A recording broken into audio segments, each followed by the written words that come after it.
ini secara ide dasar atau konsepsi pluralisme agama menyatakan bahwa semua agama itu sama, kan, serupa, Tuhannya satu dan sebagainya. Saya kira ini sesuatu yang tidak tepat. Ya, pernyataan yang tidak benar, selain juga bermasalah secara ide dasar, juga dalam konteks kebangsaan sebetulnya bertentangan dengan undang-undang dasar kita.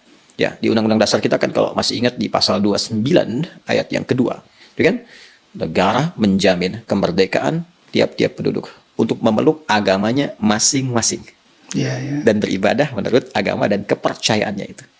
Negara menjamin kemerdekaan tiap-tiap penduduk. Jadi hak untuk beragama itu hak yang paling asasi, paling dasar yang dijamin kemerdekaannya oleh negara. Ya, jadi negara itu memberikan perlindungan kepada seseorang itu untuk memeluk agamanya, mendapatkan agamanya secara merdeka. Nggak boleh ada orang ganggu gitu kan. Nah, yang paling menarik itu kalimatnya jelas sekali, masing-masing. Negara menjamin kemerdekaan tiap-tiap penduduk untuk memeluk agamanya masing-masing. Artinya negara pun mengakui ada keyakinan-keyakinan yang berbeda yang dipilih oleh setiap penduduk berdasar keyakinan masing-masing. Dan negara meyakini menurut si fulan nih penduduk negara itu ini agama yang benar A, ya.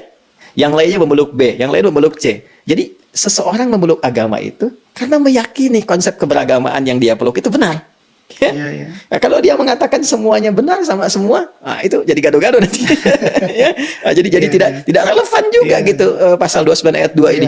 Jadi di sini memberikan jaminan dan pengertian bahwa oh ini loh, negara menghargai konsep keyakinan setiap pemeluk agama yang meyakini bahwa ini agama ini yang benar menurut pemeluknya.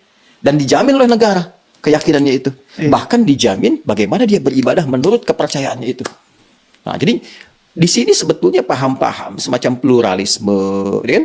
Nah, dalam saat yang bersamaan ketika negara mengakui ini konsepsi beragama seperti ini, ya dengan keyakinan setiap pemeluknya datang satu keyakinan mengatakan nggak bisa begitu, semua sama.